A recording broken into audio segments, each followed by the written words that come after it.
My name is Lavra. The day I returned from the hospital was supposed to be a moment of fragile peace. After weeks of pain and vulnerability, after lying beneath the sharp lights of surgery and listening to doctors whisper about complications, I wanted nothing more than to step into the quiet comfort of my own home. My body still ached, every step sending a dull reminder of the knife that had cut me open. But I carried myself with as much dignity as I could muster. My small white house in Cleveland, Ohio greeted me with its peeling shutters and familiar creaks in the floorboards, and for a fleeting second I felt safe again. But the moment I stepped onto the porch, something felt wrong. My driveway, which should have held my black Ford Explorer, stood empty. I blinked hard, convincing myself I was hallucinating from the pain medication. Yet the cement stretched bare, mocking me with its silence. "Where's my car?" I asked the air, though I already knew who had the answer. Angela, my sister, emerged from the kitchen when I entered the house. Her blonde hair was perfectly ironed, her nails painted blood red. She leaned against the counter with the kind of smirk only siblings can wear when they believe they've gotten away with something. "Oh, that?" she said, her voice dripping casual malice. "You weren't using it anyway." Her words struck me harder than any scalpel. I stared at her, waiting for her to laugh, to admit it was a sick joke. But she didn't, her lips curled higher, her eyes glittering with amusement, as if she had been waiting for this moment. The rage that boiled in my chest was almost unbearable, but I swallowed it down. I was too weak, too stitched together to throw myself at her the way I wanted. Instead, I retreated to my bedroom, trembling with fury. I told myself it was just a car, nothing more than steel and rubber, a replaceable object. I tried to believe that. But the truth has a way of clawing its way out. A week later, the mail came in a thick stack. I sifted through bills, advertisements, and hospital follow-up notes. Then I saw a letter from a loan company I had never dealt with. My stomach dropped as I opened it. Inside was a notice of repayment, demanding thousands of dollars for an auto loan I had supposedly signed. My name sprawled across the bottom of the page in a shaky imitation of my handwriting. I tore through the rest of the mail, and each envelope was worse than the last. Credit cards, loans, agreements, all bearing my name, none of them mine. By the time I finished, my living room floor was littered with papers accusing me of debts, totaling more than $30,000. Angela's laugh echoed in my ears, and I realized the truth. My car was never just a car. It was the start of a theft so carefully disguised that she had thought I would never notice. I confronted her that evening. She sat in the living room with her boyfriend, Marcus, a smug man with slicked back hair and a shirt that screamed arrogance more than fashion. He glanced at me once and then returned to scrolling through his phone. "You forged my name," I said flatly, tossing the pile of documents onto the coffee table. The papers fanned out like blades. Angela didn't even flinch. "Don't be dramatic, Lavra. It's just paperwork. And it's not like you were going to do anything with that money anyway." The audacity of her words made my hands shake. I could feel my pulse in my temples, a steady drum of violence begging to be released. "You stole my car. You stole my name. You buried me in debt while I was lying in a hospital bed."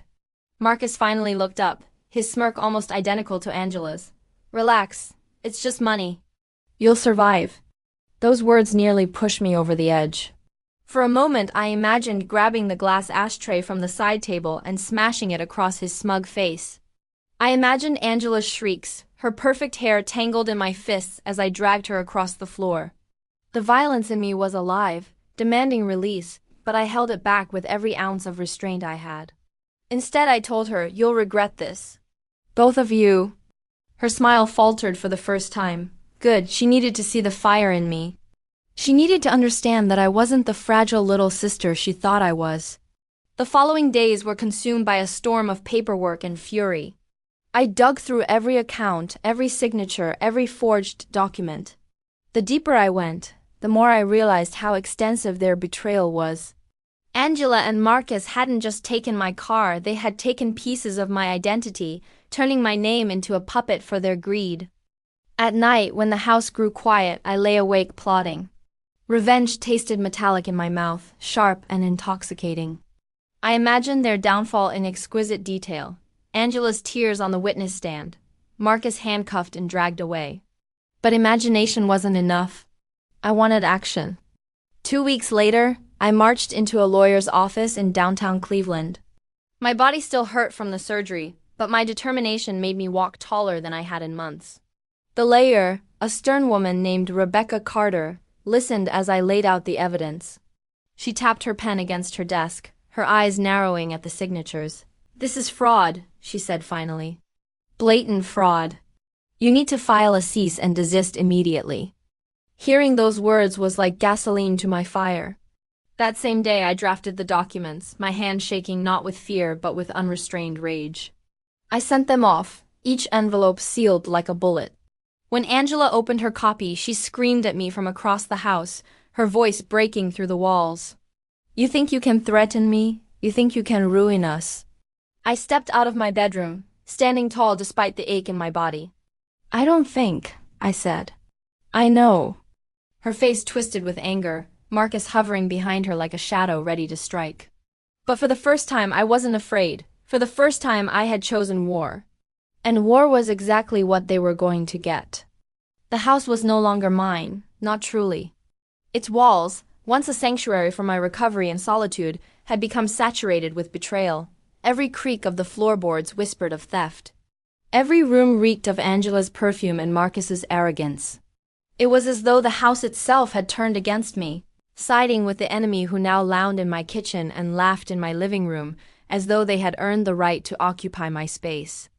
At night, I lay awake listening to their laughter. Angela's shrill giggles, Marcus's smug baritone, each note was like a hammer striking my skull. Sometimes I heard glasses clink. Sometimes I caught the sound of a wine bottle uncorking. They celebrated in the heart of my home, feeding themselves on my air, their shadows stretching across walls that no longer felt like mine. I clenched my fists under the sheets until my fingernails dug crescents into my palms, fantasizing about how easily I could silence that laughter. Marcus strutted around the house like a king surveying his kingdom. His arrogance was unbearable.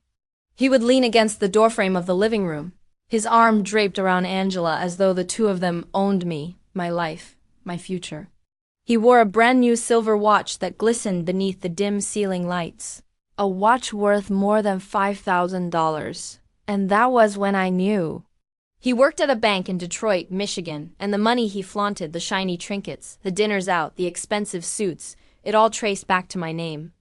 I began digging, obsessively tracing every forged loan and fraudulent signature. The deeper I looked, the more the numbers piled up, suffocating me in their enormity. It wasn't just a few thousand here or there. They had stolen nearly $68,000 from me. $68,000 stolen while I was lying in a hospital bed, my body sliced open, my mind clinging to life. It was enough to bury me in debt for years, to ruin my credit, to strangle my freedom. The discovery lit a fire inside me that burned hotter than any pain I'd endured from surgery. I wanted to scream. I wanted to tear Angela's perfect hair from her smug head, to smash Marcus's expensive watch against the edge of the counter until it shattered into useless shards. But I knew better than to waste my energy on chaos. Their kind thrived on screaming matches. They thrived on messy confrontations where the truth could be twisted, rewritten, buried under false tears and smug retorts. No, my revenge would not come through wild outbursts. It would come in silence, in the sharp edge of planning, in the cold patience of someone who had already lost everything and had nothing left to fear. I began with their patterns. Marcus left early for work each morning, leaving Angela behind in the house. She wandered the kitchen in her robe, sipping coffee she'd brewed with beans I bought. Milk I paid for, utilities still under my name. She had no shame. I started leaving earlier myself, parking down the street and watching from the shadows, noting when she came and went. She wasn't just lazy, she was reckless.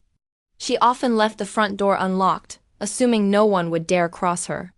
One evening, when the house was quiet and their bedroom door was shut, I crept into the living room and searched through Angela's purse. Inside, I found receipts, expensive dinners in Chicago, shopping trips to high-end boutiques, jewelry purchases in cash. My blood boiled as I realized every cent had been paid for with my ruined credit. I tucked the receipts into my notebook, building a file of evidence, each slip of paper another nail in their coffin. Still, anger gnawed at me, begging to be released. One night, unable to restrain myself, I stormed into the kitchen where Angela sat perched on the counter, sipping a glass of red wine. She looked up at me lazily, her robe slipping from her shoulder as though she owned seduction itself. "You think you're clever," I said, my voice sharp enough to cut. "But I know everything. Every forged loan, every dollar you and Marcus stole. You've poisoned this house, Angela." She tilted her head and laughed, the sound like nails dragged across glass. "You think anyone's going to believe you? You're weak. You've always been weak." That's why I had to take charge. My vision blurred red. I wanted to grab the wineglass from her hand and smash it against her face, watch the stem splinter into her perfect skin. Instead, I leaned closer, lowering my voice into a deadly whisper. "You're not in charge. You've just written your own obituary." For the first time, her smile faltered. I saw fear flash across her eyes, quickly masked by bravado, but I had seen it. And that small crack in her armor fueled me more than any violent outburst could. That night, I sat at my desk under the weak glow of a lamp, my notebook open before me. Page after page filled with evidence, receipts, forged documents, loan notices, observations. I wrote with aggression, pressing the pen so hard the paper tore beneath it. Each word was a weapon, each detail another step closer to their downfall. But revenge is more than paperwork. Revenge requires strategy. And so I began crafting scenarios in my mind, aggressive visions of what I would do when the time was right. Sometimes I imagined burning their clothes while they slept, the smoke waking them into panic. Other times I pictured pouring bleach into Angela's precious wine bottles, watching her choke on the bitterness. But the most satisfying fantasy was the courtroom, the day their smug smiles would collapse under the weight of undeniable evidence, the day the law would strip them of their stolen luxuries and leave them exposed as the criminals they were. In those fantasies, I didn't smile, I didn't laugh, I didn't even speak. I simply stood tall while they crumbled. Silence could be the loudest form of revenge, and I intended to wield it like a blade. The house was no longer mine. It had become a battlefield, each room soaked in unspoken war. But I was no longer the fragile woman returning home from surgery, afraid and broken.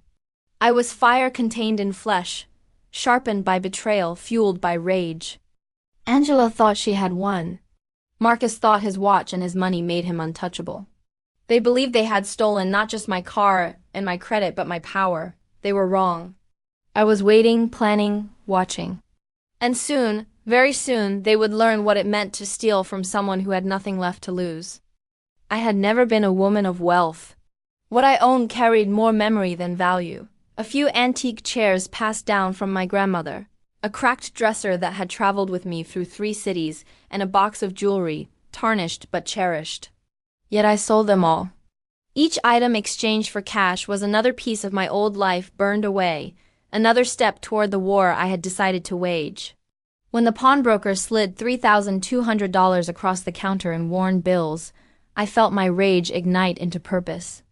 It wasn't much, not compared to the $68,000 they had stolen. But it was enough to buy a weapon of my own. And my weapon came in the form of a woman named Rebecca Carter, a lawyer in Chicago, Illinois, with a reputation for cutting down liars like they were weeds choking a garden. Rebecca was blunt from the first meeting. Her office smelled of leather and coffee, her desk stacked with files of ruined marriages and corporate fraud. She flipped through my notebook page after page of forged signatures, receipts, addresses, dates, and her lips curled into something between a smirk and a grimace. "This will get ugly," she said, her pen tapping the desk like a judge's gavel. "Family never forgives when money's involved. You need to be ready for that." Ugly, that word sang in my veins like a hymn. I was ready. Ugly was exactly what I wanted. When I returned home that evening, the air in the house was thick with the stench of Marcus's cologne and Angela's wine. They were waiting for me in the living room, like predators guarding stolen prey. Marcus leaned against the armrest of the couch, his watch glinting under the light, while Angela perched beside him with her legs crossed, her lips painted crimson. "You've been busy," Marcus said, his tone casual but his eyes sharp. "Lawyers, paperwork. Don't waste your money, Lavra. It's just money. That phrase, just money, was gasoline on my fire.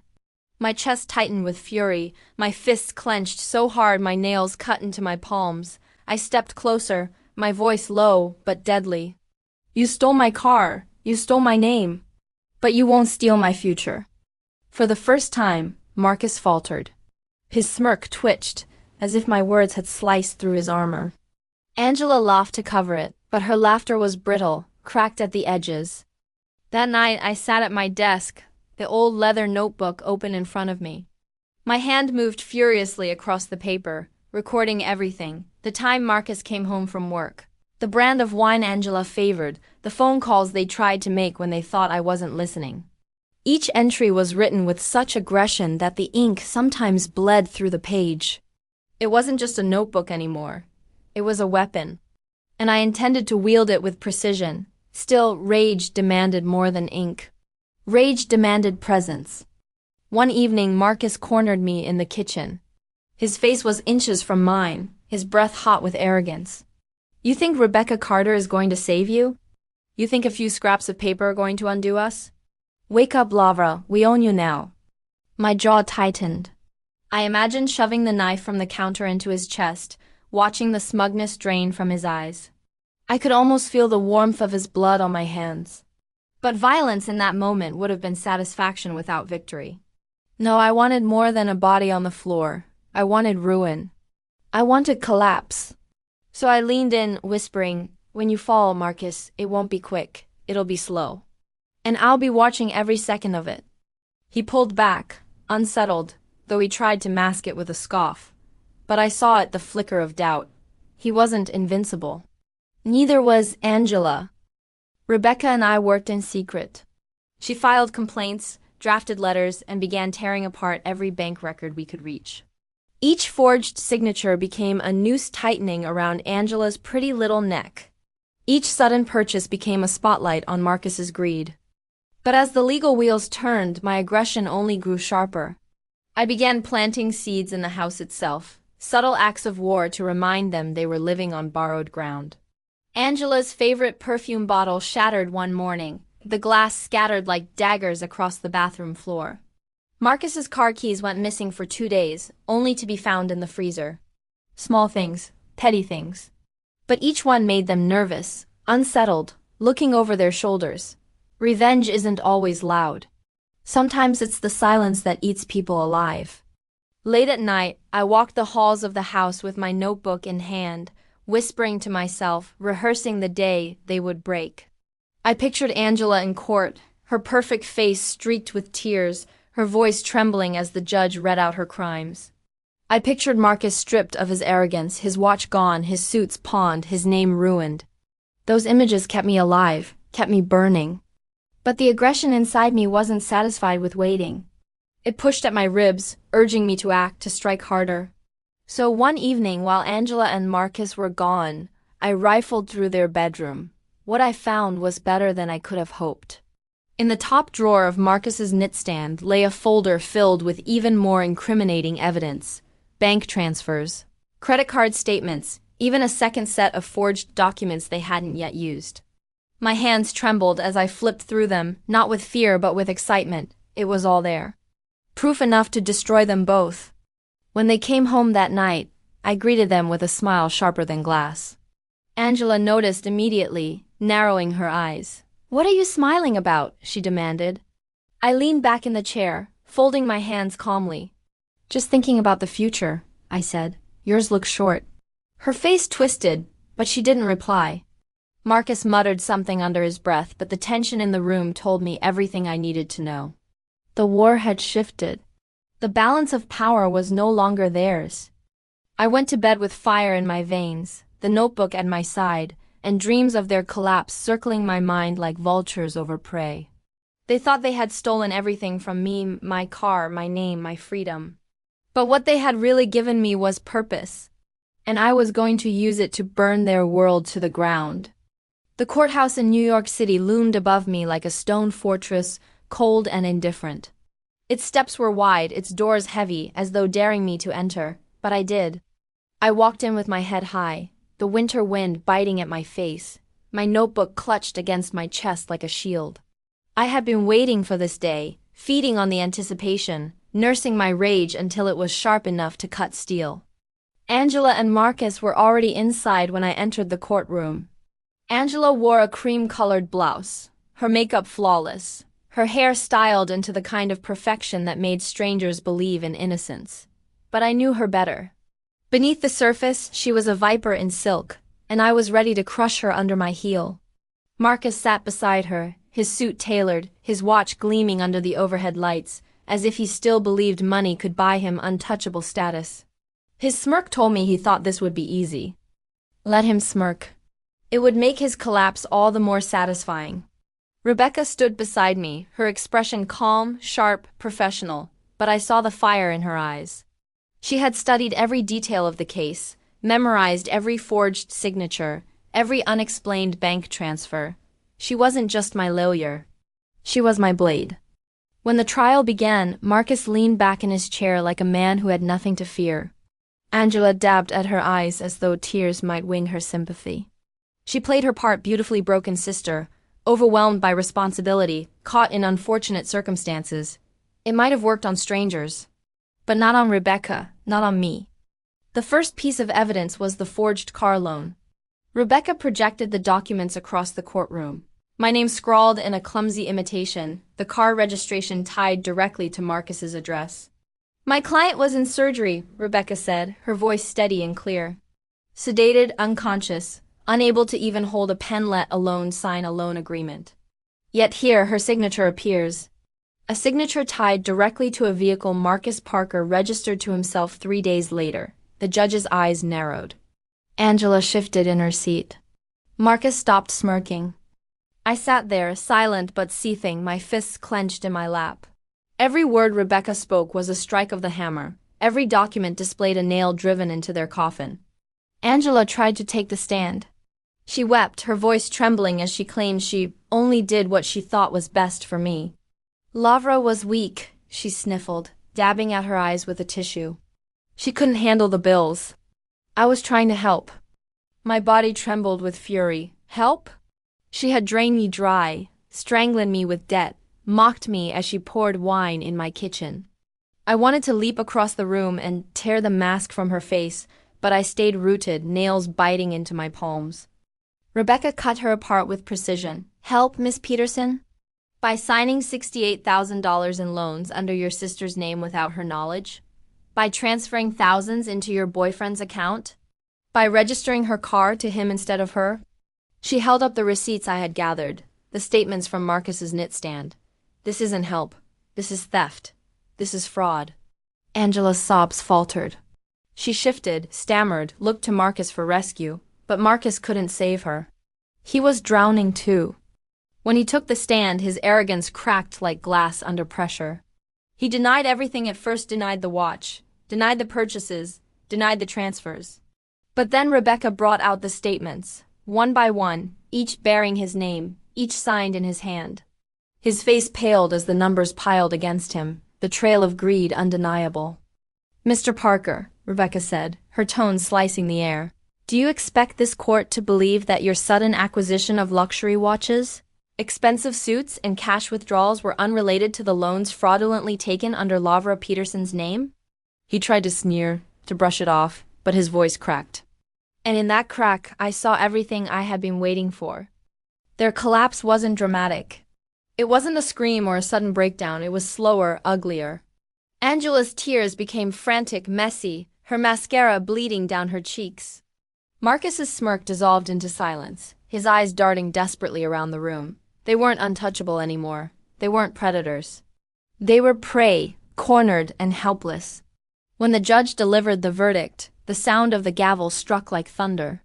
Angela Peterson and Marcus Parker are hereby found guilty of fraud and ordered to pay restitution in the amount of $72,000 to the plaintiff, Lavra Peterson.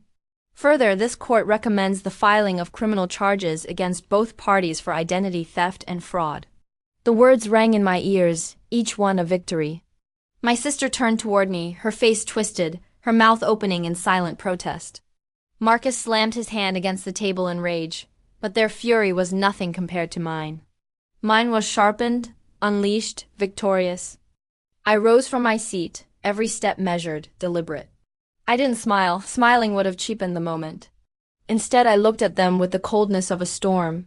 You should have killed me when you had the chance, I whispered as I passed them.